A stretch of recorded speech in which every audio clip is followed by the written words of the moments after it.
You need to start that. All right, let me try that again. Okay.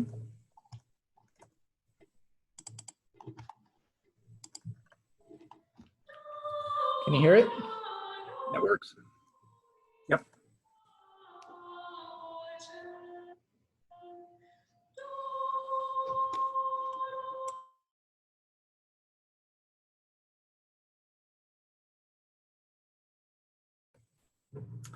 Oh, I think we lost the sound again, Chad.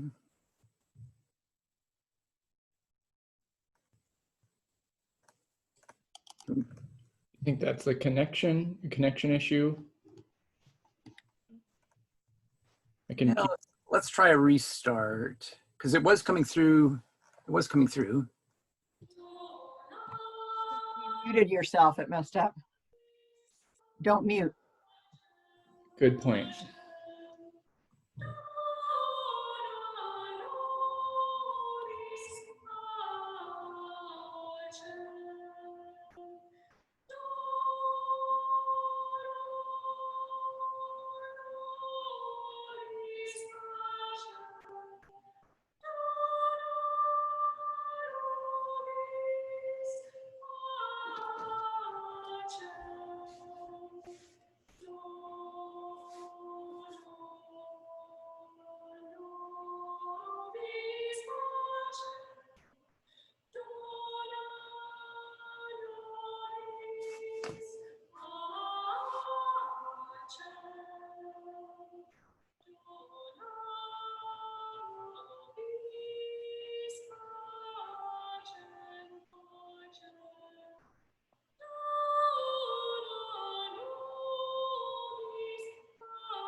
Welcome to the NUUC Unitarian Universalist Congregation and to our Zoom Sunday service. My name is Doug Stewart, and I'm a worship associate here in this beloved community that has the inspirational vision of radiating love, peace, and justice. Worship associate Elizabeth Fraser and I will be providing today's service. Our minister, Laurel Liefert, is on a week of study leave followed by a few days of well-deserved vacation. She returns August 11th to her past ministerial duties and will be back in the pulpit Sunday, August 16th, 2 weeks from today. Through the magic of Zoom, I'm joining you from a daughter's home in Salt Lake City, and I use the pronouns he, him, and his. Today's service is being recorded and will be posted on the namaquauu.org website by our web guru, Karen Brock. Thank you, Karen. And to improve the quality of our sound, our Zoom technician, Chad Escalar, has muted everyone. Thank you, Chad. And please continue to keep your microphones muted during most of the service. We'll have a couple of exceptions, one during joys and sorrows when one of us, Elizabeth or I, will call on you, and you can unmute then to do a sharing if you like. And we're also going to try and experiment during my reflection where people can unmute themselves and chime in. We'll see how that works. And then after the service, we can all unmute our microphones to socialize in breakout rooms doing our virtual coffee quarter hour, which lasts about 15 minutes. So please join us after the service for just some chatting and conversation. A final exception to our staying muted is, I just wonder if we have any visitors here today. And if so, can you maybe wave your hand or say something? You can unmute yourself and introduce yourself if you like. I'll sort of scan names here. Oh, yeah. Carol, are you waving? No. Okay. Very good. I didn't see anybody. Elizabeth? Elizabeth, I saw Elizabeth Starley. I thought I saw her wave her hand. Oh, okay. That's my daughter. So, and my granddaughter. So they're joining us. So welcome.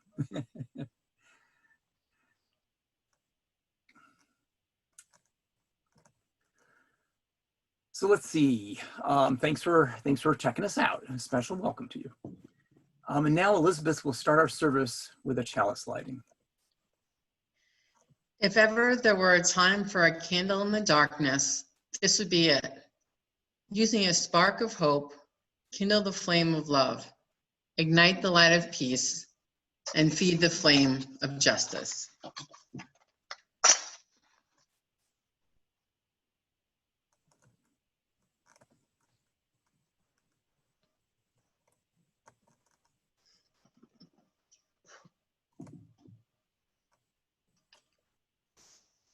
Here is our congregational affirmation. Feel free to join me in saying it while still staying muted in Zoom. Love is the spirit of this church, and service its call. This is our great covenant, to dwell together in peace, to seek the truth in love, and to help one another. Now please sit back and relax and take in this brief rendition of the round gathered here as our opening song, after which Doug will introduce our Time for All Ages.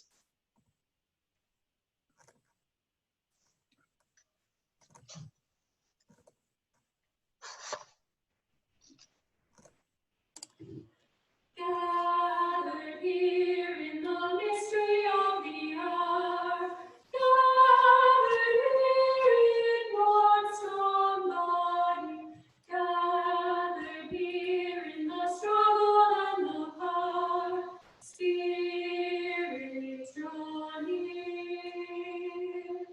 Gathered here in the mystery of the hour, gathered here in one strong body, gathered here in the mystery of the hour, gathered here in the stillness of the night, gathered here in the silence of the night, staggered here from the struggle of the heart, gathered here in the mysteries of the air, gathered here in the stillness of the night, gathered here in the silence and the light, gathered here from the struggle and the heart, Spirit, draw near.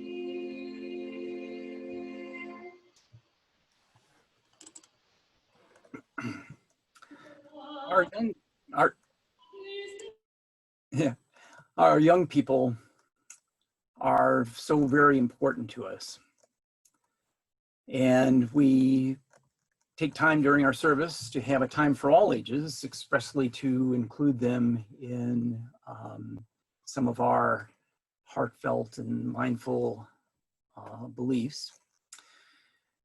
So these stories may also remind some of us with a little bit more of life's experience of what's important to keep in our minds and hearts as we make this journey.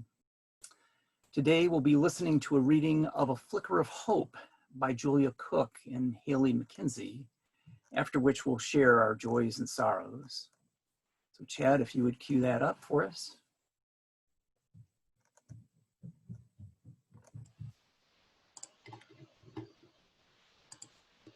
A Flicker of Hope by Julia Cook, illustrated by Mackenzie Haley. Have you ever felt like I do? My flame used to be bright and strong, but now it's just a flicker. I have all of these dark clouds hovering over me, but they don't feel like clouds. To me, they feel like mountains. I try hard to push them away, but they keep coming back, and I'm so tired of trying. You know, a brighter flame can lighten up those heavy clouds of yours. Then they'd be easier to push away. You can see them too? Nope, they're your clouds. Only you can see them. But I can tell your flame isn't very bright right now. How do you know? It's not the how I know that matters, it's the what I know. Looks like you could use a little boost of hope. How'd you do that? Since you're standing right underneath your clouds, all you can see is dark. They may seem impossible to move. But when you reach out for help, others can share their gifts with you. Amazing things can happen when we use our gifts. Gifts? What gifts? I don't have any gifts. Your unique light is your priceless gift. No one can light up the world around you like you can. Well, I can't light up anything around me right now. I don't have it in me. Why? Because I can't do anything right. I'm never going to be good enough. Who I want to become seems impossible.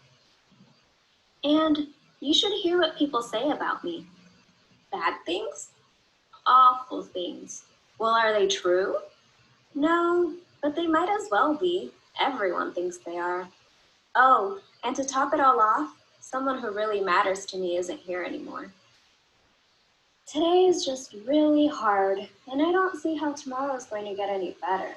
In fact, it might even be worse. I'm running out of hope. Well, then let me give you another little boost. Wow, look how beautiful your light is.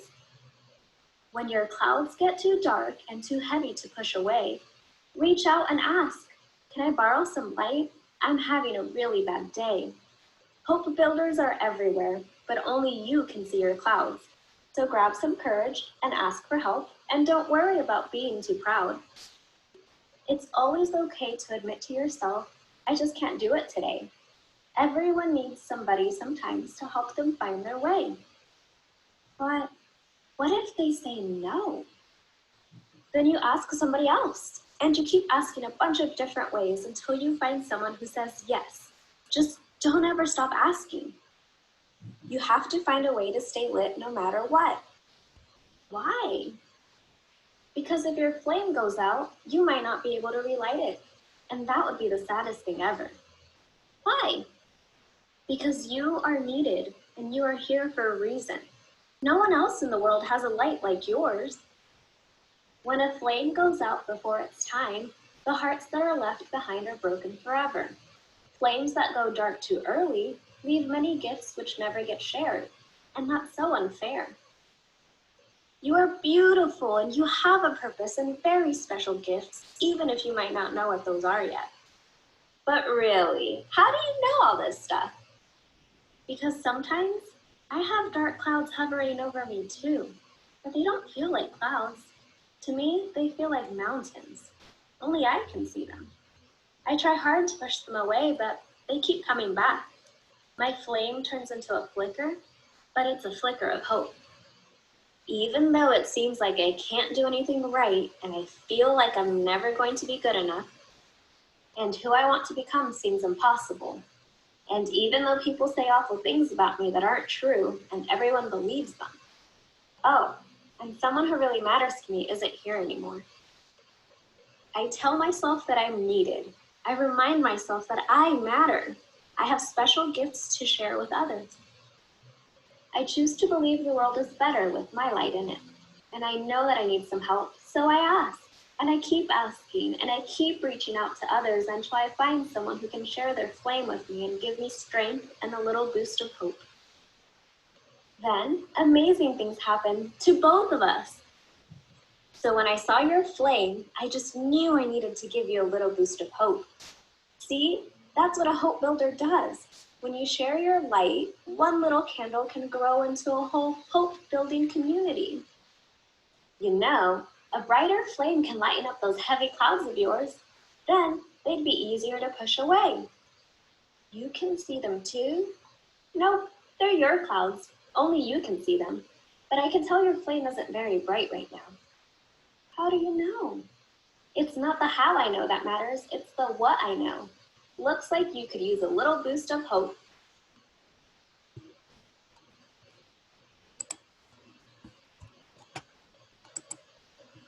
That's how we can offer each other a little boost of hope by gathering here today. And we can always feel free to ask one another. We move now into joys and sorrows. And today, together, we are weaving a tapestry of love we call community. To do this, we take time each Sunday to share some of the important joys and sorrows in our personal lives, acknowledging that this community joins with each of us to celebrate personal joys and offer comfort for personal sorrows. So if you like to share, please wave your hand or send a message to chat, and Elizabeth or I will call on you. And then I think everybody knows, but to send a message in chat, you just go down, you hover your cursor over the bottom of the screen and hit the chat button, and then you can send it out. We'll be asking everybody to please be brief, and we'll have an opportunity to share more during the virtual coffee half hour after the service, or quarter hour after the service. But to begin with, does anybody have a birthday or milestone that they want to share at this time? Birthday or milestone? I'm looking for hands. I have one. Oh, yeah, go please. Okay. It happened about 81 years ago. I was born. So today is my birthday, August 2nd, 81. Oh, that's pretty dangerous. Does anybody else have a birthday today? All right, the reason this is dangerous is that seeing together over Zoom does not bode well. However, I think it's the intent that matters. And so Kent, and it was Kent, right? Yes. Yeah, okay. Kent, you have a virtual tiara that you have to wear, as is our custom. And let's all sing Kent happy birthday. This will sound like a cacophony, especially if you just listen to my voice and don't help me by taking yourself off mute. But here we go. Happy birthday to you. Happy birthday to you. Happy birthday, dear Ken. Happy Happy birthday birthday to to you. Cha-cha-cha. Yay! That was very heartfelt. I'm going to transfer a stone from one bowl into another to honor Ken's 81st birthday, did you say? Yeah, 81st. 81st, congratulations. Any other birthdays or life celebrations? Today, Colorado turns 100, or yesterday, Colorado turned 144. Wow. Here's to Colorado's birthday. Wow. Anyone else? Yes. Sorry, I'm sending text messages to everybody, but I guess no one's seeing them. My birthday was the 31st, and I just moved into a new house and was welcomed with cards and gift cards from some of my wonderful Namaquan co-congregants. Great. That was Nicole, right? Yes, dear. No need to sing. All right. Well, I'll give you a pebble here. Thank you so much. And did anybody else have a celebration? And then we'll get to joys and sorrows. Just a life celebration. Okay. And so if you have a joy or sorrow you'd like to share, oh, yeah, Katie Fox says that Danny turned 17 yesterday, I see. So we'll congratulate Danny for Danny's birthday. Wow, 17, that's pretty crazy. I see Francis Green. Oh, Francis? Hi, I just unmuted myself, so hopefully this is gonna sound okay. We had a granddaughter who was diagnosed with COVID-19 about 2 weeks ago, and no one else in the family caught it from her, and she is fully recovered now. So we're very thankful that all are well. Well, thank you. We'll put a pebble in the bowl for that for sure. And Vicki, I see your hand. Yes, about 8 months ago, my niece who died with cancer, and this past week, her husband died. And I think he was a case where he needed to keep reaching out, needed a little more flicker of hope. And we think he just simply could not handle her death. And so he died of a broken heart. I'm so sorry to hear that. Our condolences.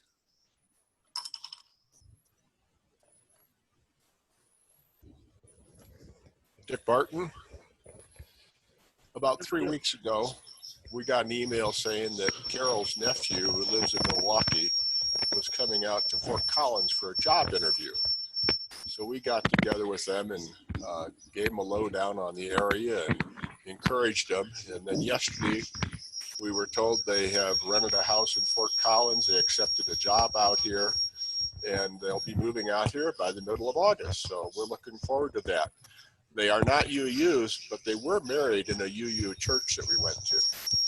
Well, that'll be pretty fun to have more family close. That's great. Yes. I think Karen Massaro wanted to say something. Yes, Karen. I get overly dramatic sometimes. I'm in a situation where I'm having problems with my HOA, and I'm basically getting harassment notifications saying I'm going to be fined for things that are not against the rules. And yesterday I received something that they want to shut down my baking business. And I'm not dealing with this right away very well. And I think we're going to contact a lawyer at this point, but it's never ending, and I have to live in the neighborhood, and it's really difficult. So I just need some positive thoughts for everybody. Thanks. We'll send positive thoughts to that situation with your HOA.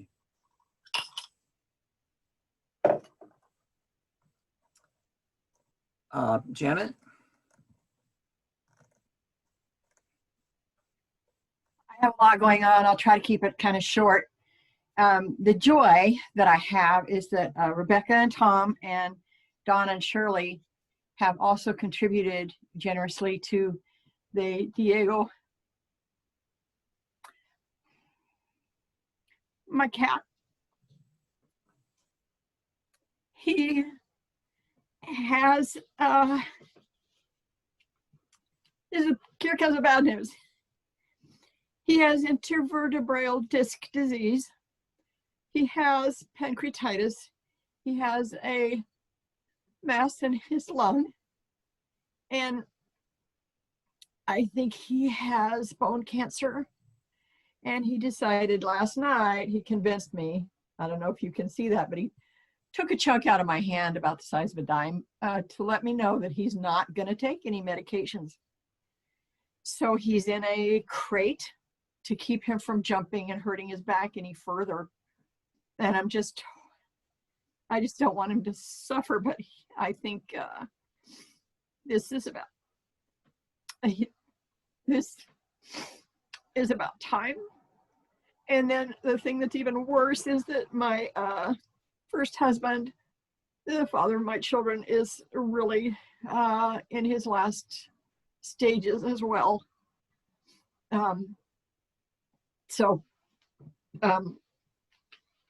Yeah, hope is hard to find right now. But God bless you folks, Rebecca, Tom, and Shirley and Don, and Leonard and Cherry for helping me out with that, because I'm still stuck with $6,000 worth of hospital bills for him, and I don't have a job yet. So just some good thoughts. I'm not asking I never asked for financial help, but I sure do appreciate that you guys did that. Thank you guys. I love you very much. I love my congregation very much. Thank you.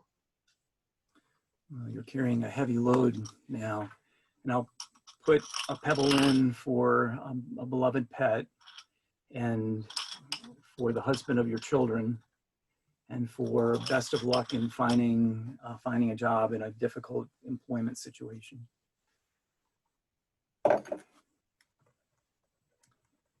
Any other joys and sorrows?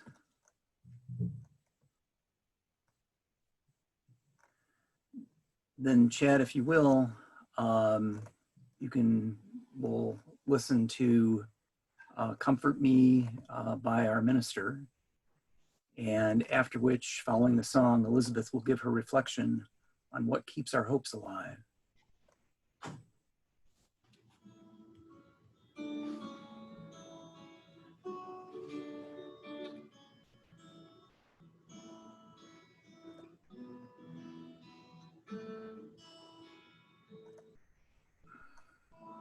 Comfort me, comfort me, comfort me, oh my soul.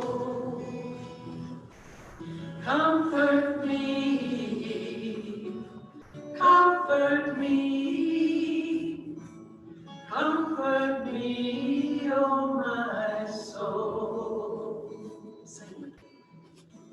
Sing with me, sing with me, sing with me, oh my soul.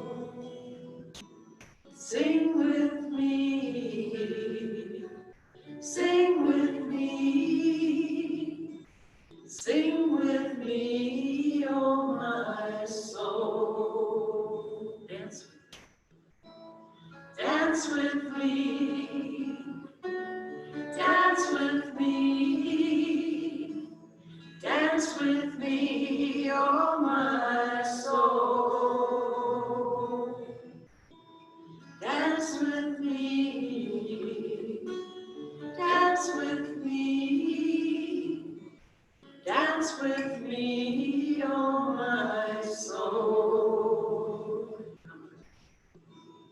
Comfort me, comfort me, comfort me, oh my soul.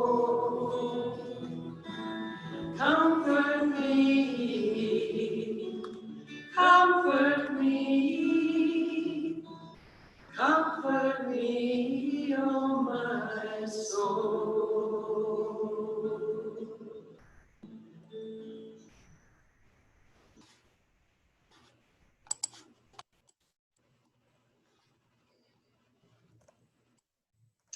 Hello, everyone. It can be difficult to keep hope alive. Not all of us, but many, have hit those patches in life where there was once hope and enthusiasm. It is overcast. There is a dullness that leaves a gray haze over everything you see. It can be difficult to bring the hope back so it radiates within you. I have found a two-step approach in bringing hope back into my life. The first step is finding a catalyst, something to create a spark that will crack that gray haze. I find that thinking about something you love and then figuring out how to bring it back into your life can be that catalyst. For me, that often includes travel. I have hiked the Appalachian Trail for a few days, and I have left the country for a few weeks. Whatever is possible. If I can't travel, spending enough time thinking about a trip and planning one will crack the gray. The second step is filling that crack with light. What small things used to put a smile on your face before your hope faded? Maybe it's taking a hike while enjoying nature's gifts. Maybe going to a musical concert. But these days, you don't always get out. So a backup plan could be learning something you have always wanted to learn, like mastering a new recipe or taking up woodworking. In addition, you could try adding in one of those often suggested practices usually used for self-care and growth. I think they also help expand that crack and wash away the gray. They include practicing gratitude, journaling, meditation, and exercise. In addition, these days, I would recommend finding some positive news. You can just Google positive news, and several publications that are dedicated exclusively to positive stories will come up. One story I heard recently brought me the feeling that things can change and move in a more positive direction. There was a call to a predominantly white police department from a predominantly Black apartment complex. It was for a disturbance. A woman was walking around in the courtyard talking and yelling to herself. The officer who responded said that since there wasn't a threat, there was nothing he could do. The next day, a call came in from the same apartment building regarding the same woman, but that day she was walking around with a kitchen knife and a gun. Now the officer that was called, a 6'6", very built, bald white man. Think of Mr. Clean in an angry face. He had recently completed a course in how to work with the mentally ill in these kinds of situations. He arrived at the apartment complex and the woman entered her apartment. Her young son was also in the apartment. He feared that this situation would end up in a shooting. However, his training paid off and he was able to keep the boy safe and bring the woman to a hospital where she could get help without incident.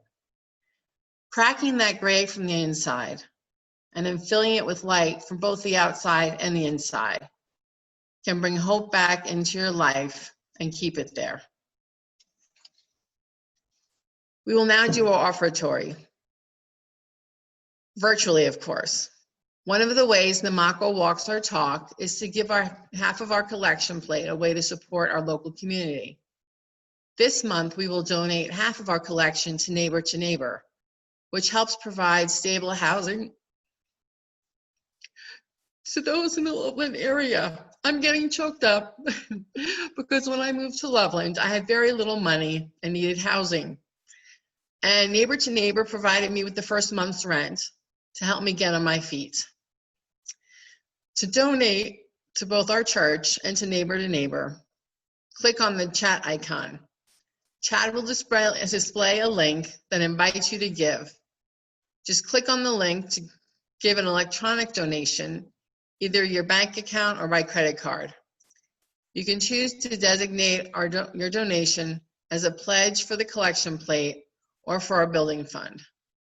Alternatively, you can always mail in your donation to the church or go to our website, numucuu.org, to donate electronically. Now we'll listen to a rendition of Whoa Ya Ya while we collect your offering.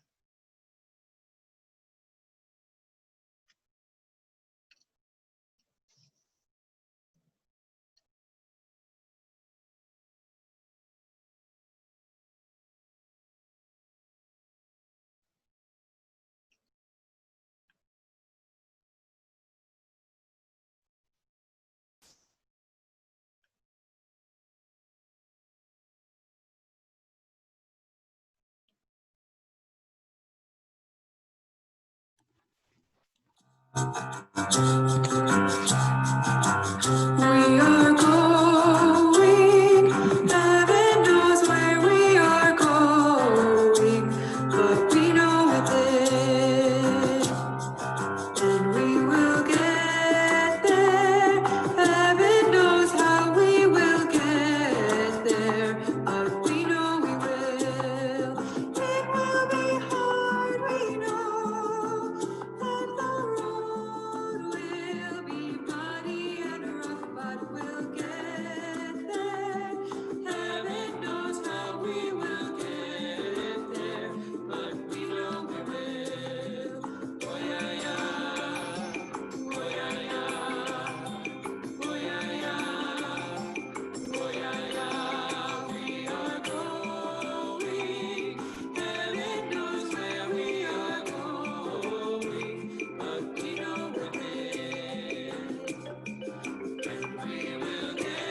Thank you, Elizabeth.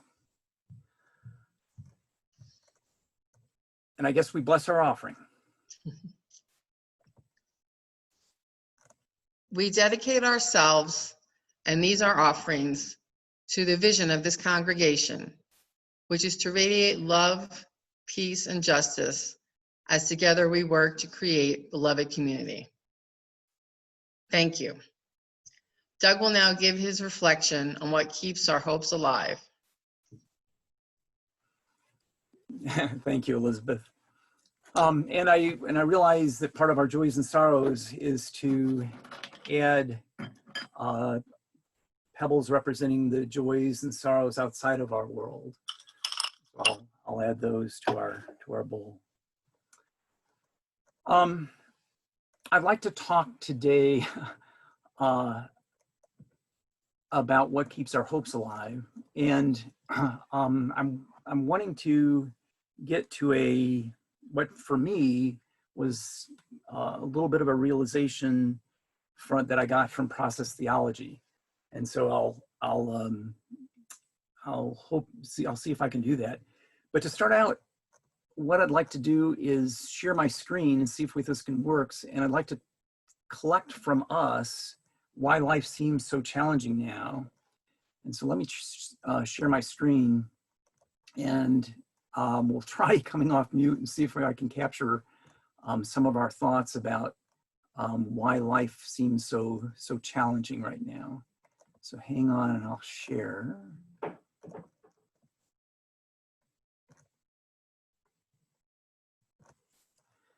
All right, hopefully you can see my screen now. And so just, if you will, and Elizabeth, you may be able to monitor chat for me, so you can type in chat. Also, what's some reasons that life seems challenging, so challenging right now?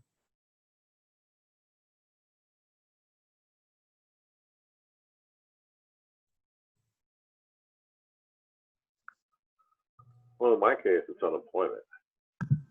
Okay.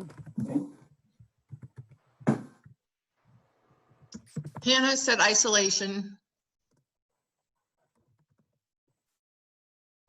I'm challenged by family members who don't believe in racism.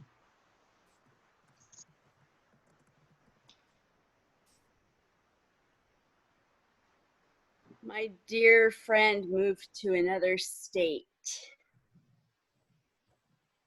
So isolation, I guess. So I feel like there's just an ongoing tension from all kinds of places, just tension. I think it's the uncertainty of everything. Okay, Norma said total chaos at the top. Janet said the political corruption.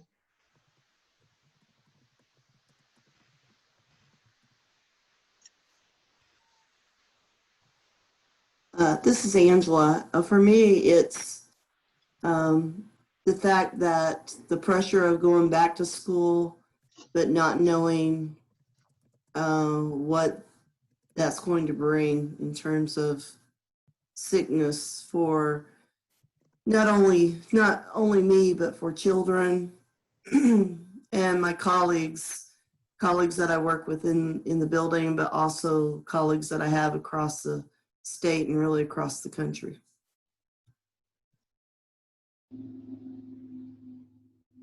For me also is watching the Black community continue to fight for their lives. I'll expand that to people of color. Sure. I'm kind of disheartened. This is Tim, because I'm finding out the social media has brought out the worst in people, and I'm finding out a lot about my supposed friends and the beliefs that they truly have, which are mostly driven by their choice of social media, and most of it is very disheartening.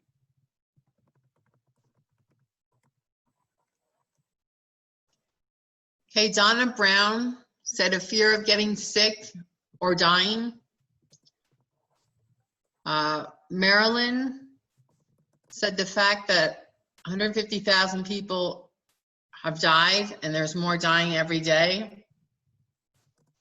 Hannah said conflict and arguing.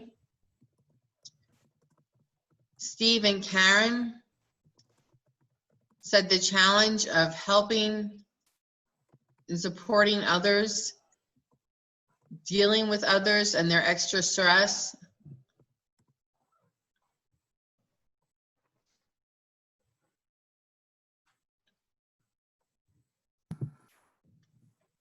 This is Angela again.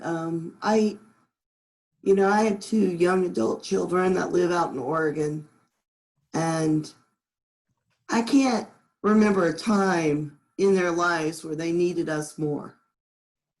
This young adult transition. But I can't just hop on a plane and go out there. And I feel like, like pretty soon I'm just going to hop on a plane and go out there. That's hard.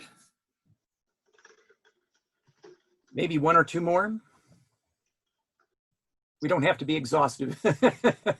Katie Fox said often feeling alone with all the challenges of parenting with COVID going on. I would add something. My wife is in the rehabilitation and nursing center. She's losing weight. She doesn't have any energy. She has to be picked up to put into a wheelchair, to be taken to the bathroom. And she doesn't seem to be getting stronger. And I'm afraid that she might have to be there the rest of her life. And I have to be alone. I don't like being alone in my house without my partner. So that speaks of loved one's illness and decline. Janet said the father of her children is suffering with that too. And Kent, we understand the isolation that can come from that. So, and there's many, many more, and these are all important, and we carry these burdens and more among us. So I want to recognize those. This is a particularly tough time, with coronavirus just adding a weight on top of everything else, and we're certainly in an unusual political situation as well, adding to our life's challenges at the societal level, and down to which affects individuals, including the loss of unemployment help, possibly, unless Congress gets in gear. So I just wanted to recognize the difficulty of life right now, and then even with all these burdens, what do you find for yourself? It can be a little thing. What keeps our hopes alive? What keeps your hope alive?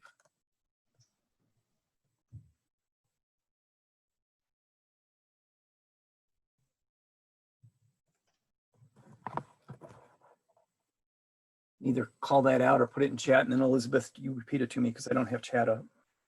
Yeah, Chad said gratitude. And Janin said the beauty of nature. Ooh, they're getting quick. Kathy said making someone smile. Knowing there's an election coming up. Alice Kane said that this time will pass. Woo!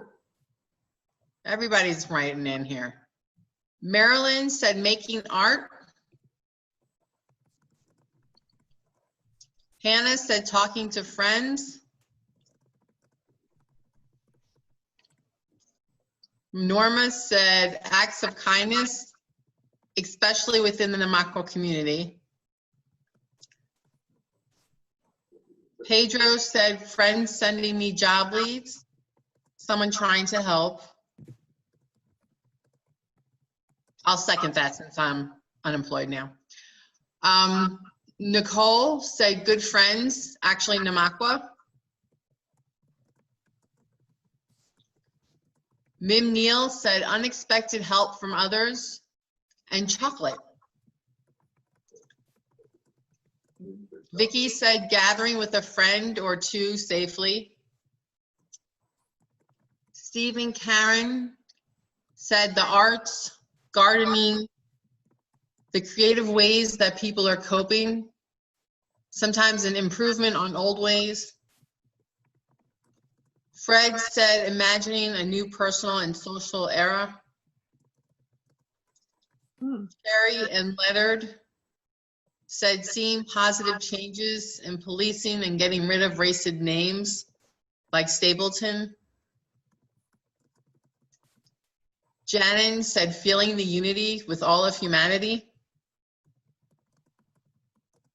I'm going to add seeing small children having fun. Angela said school children and my biological children are counting on me to show wisdom and poise.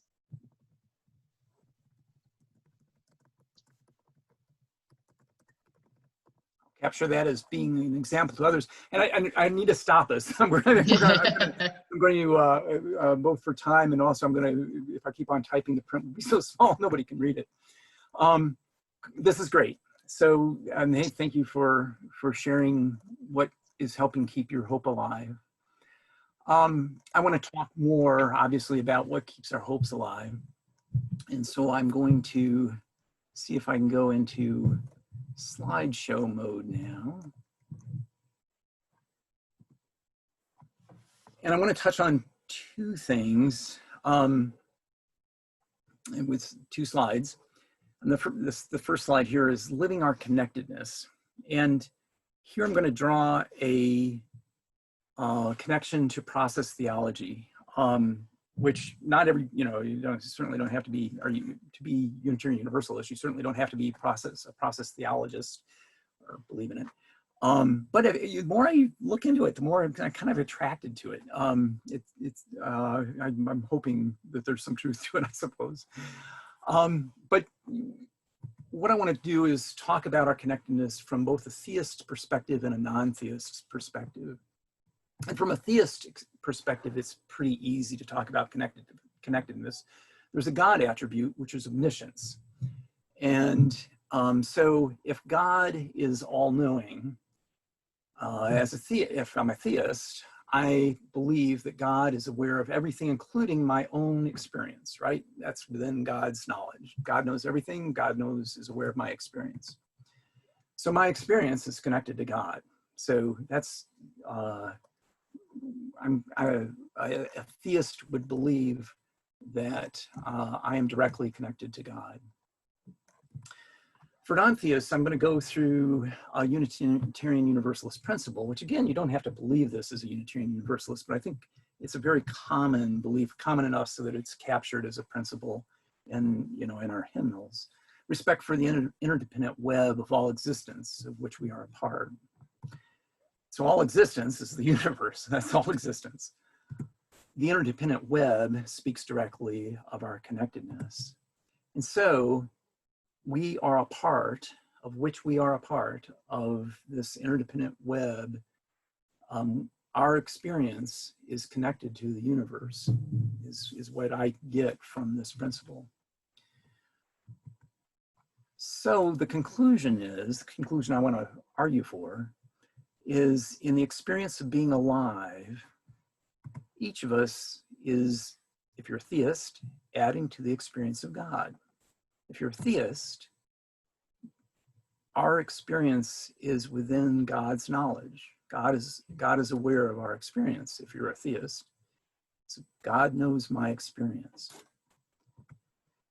If you're non-theist, my experience is adding to the experiences of a connected universe.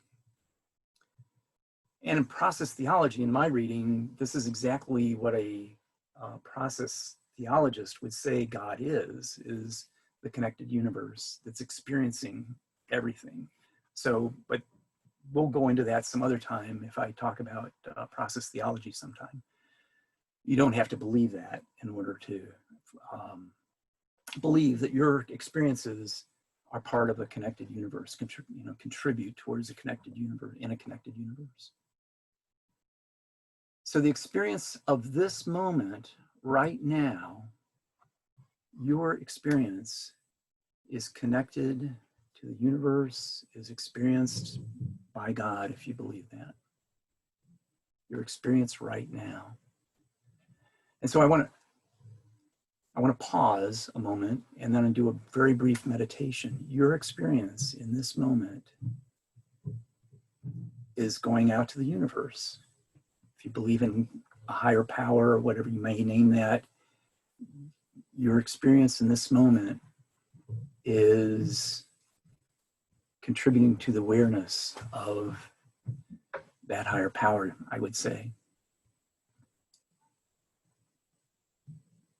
So let's sit with this just a moment. And almost in a meditative mood, feel your feet on the ground and feel your body connect with where you're sitting.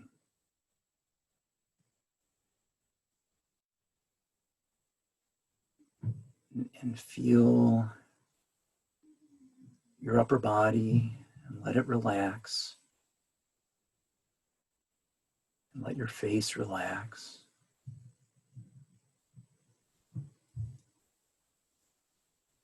And notice your breathing.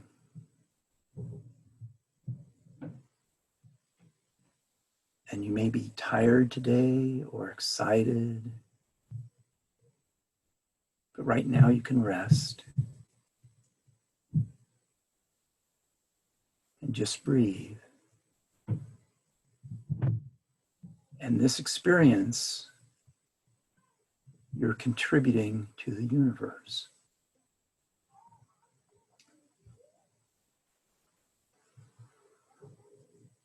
And I'll ask you to take a deep breath and come back.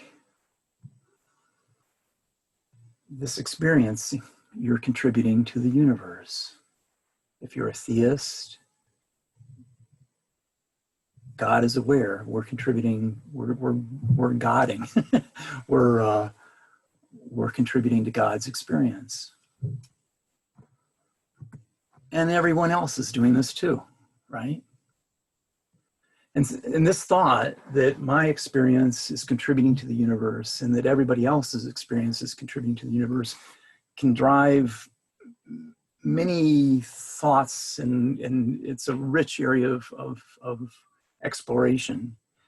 But what I want to do in finishing my talk today is talk about one of those aspects that I think is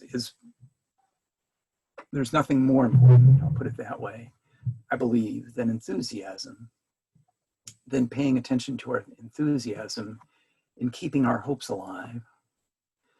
And enthusiasm is my favorite word, and it's just because of its etymology. It comes from the Greek entheos, which simply means God within, enthusiasm. So if my experience is contributing to the awareness of the universe, I need to be intentionally attentive to my experience. And in particular, I need to be intentionally attentive to my enthusiasm.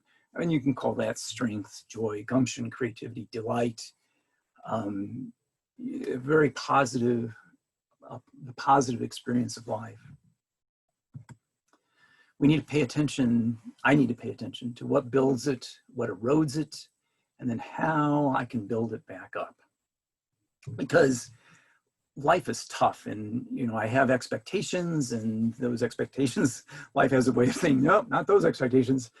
And then I need to go a different course or expand in some way.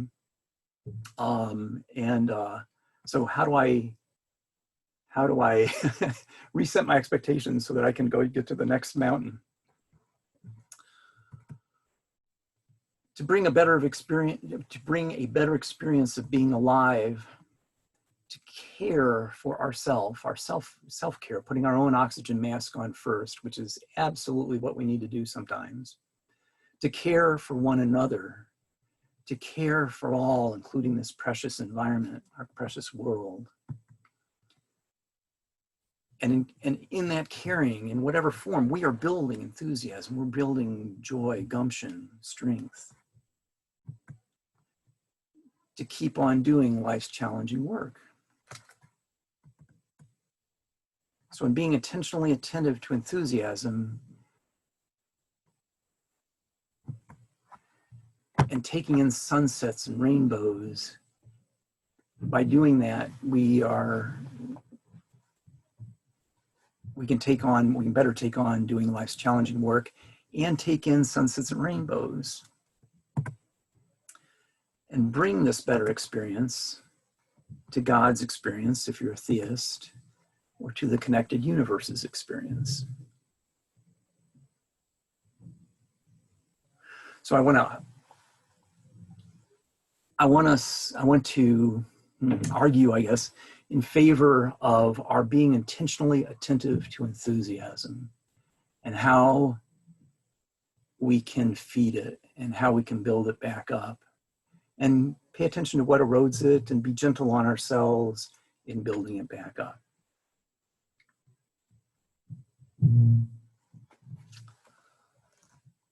So that's my reflection for the day. What keeps our hopes alive?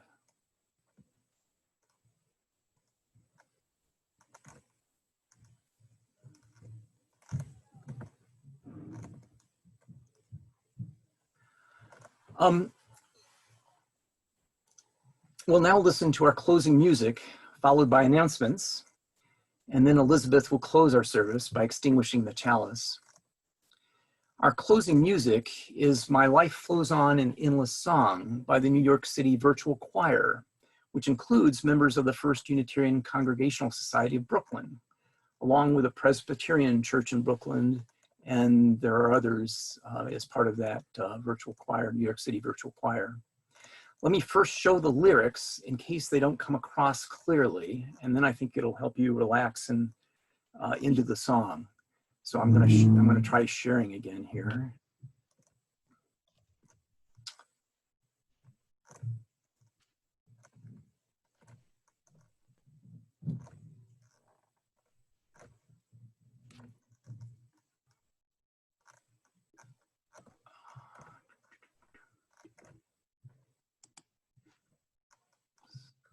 Almost there. Well, how come that's not sharing? Into music here. Yeah. I jumped too soon. Hang on, we'll get there.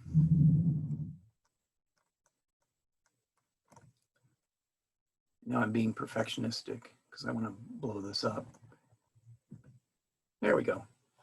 My life goes on in endless song, and the lyrics are, my life goes on in endless song above earth's lamentations. I hear the real, though far off hymn that hails a new creation. No storm can shake my inmost calm, while to that rock I'm clinging. Since love prevails in heaven and earth, how can I keep from singing? While though the tempest loudly roars, I know the truth, it liveth. And though the darkness round me close, songs in the night it giveth. I lift my eyes, the cloud grows thin, I see the blue above it, and day by day this pathway smooths, since first I learned to love it. No storm can shake my inmost calm, I hear the music ringing. It sounds an echo in my soul. How can I keep from singing?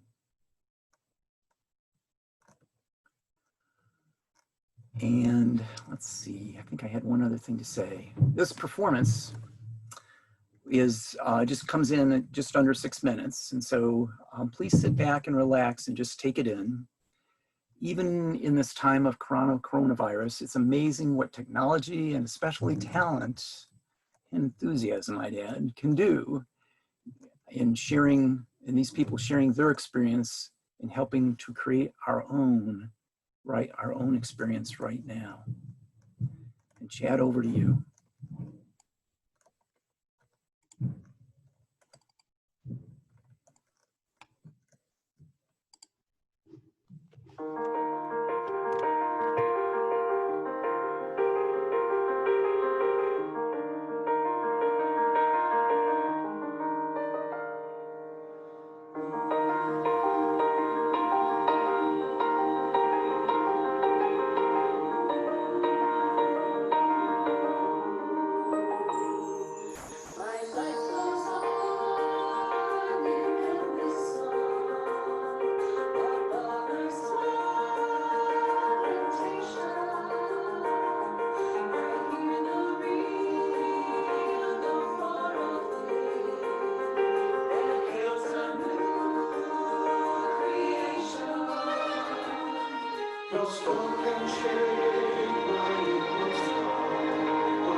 That was, I really find that touching. And you can look up, you can look that up on the web. My Life Flows On, an Endless Song, New York City Virtual Choir, and you can get better fidelity even if you than what's presented over Zoom. It's worth, for me, it's worth sitting down and listening to every once in a while. I'd like to give some announcements, and then following that, Elizabeth will extinguish our chalice, and we'll do our virtual quarter-hour coffee quarter hour. See our weekly email blast for our monthly newsletter and our announcements, and I'd like to highlight a couple of announcements. Laurel is coordinating the creation of new covenant groups, and they meet 90 minutes every 2 weeks to share about different life themes, such as life journeys, balance, hope, belonging, and courage. Those are some that have been done in the past. Individuals reflecting on those and sharing their reflections. This is a great way to go deeper in yourself, and it creates stronger connections in a small groups session. If you're interested in signing up or have any questions, please email Laurel. And if you would like to touch base and stay in touch with other members of the NUUC community, you're invited to join virtual lunches each Thursday between 1 and 2 p.m. So each Thursday, 1 to 2 p.m., there's a virtual lunch. And you can contact planners Nancy Amsler or Alice Kane. So that's Nancy Amsler, Alice Kane for virtual lunches Thursdays 1 to 2. Join in the simple pleasures of conversation and being together. And finally, next Sunday's service will be on small changes and how even small changes can help generate the enthusiasm that we talked about this week. And it will be led once again by Elizabeth Frazier and also joined by Worship Associate Peter Shank. For more details on these announcements, including email contacts, see the weekly email blast, or you can make contact through the NUUC webpage and the contact button there. And now Elizabeth will extinguish our chalice, and then if you'll hang around, Chad will teleport us to breakout rooms for our coffee quarter hour of meeting and conversation. Elizabeth?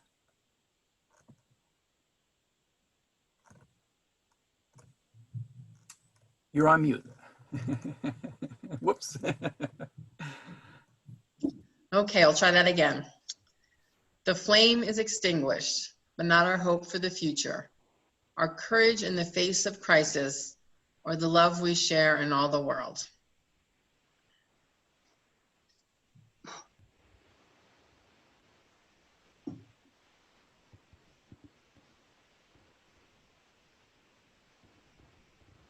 And so now hang around and Chad will teleport us here in a minute to breakout rooms. See you there.